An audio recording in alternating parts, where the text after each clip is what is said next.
Hi, I'm Daniel Rodriguez from Acura, here to explain how to operate the wiper controls. The ZDX is equipped with rain sense.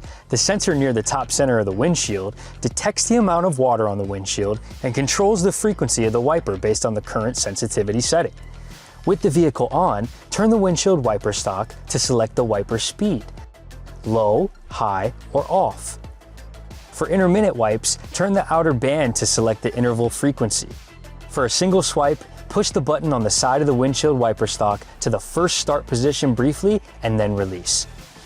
For several wipes, continue to hold the position for longer and then release. To use the rear wiper, turn the inner band to select the interval frequency. When using an automatic car wash, make sure to turn the windshield wiper band to off. That disables the automatic rain sense windshield wipers. For more information, please see your owner's manual.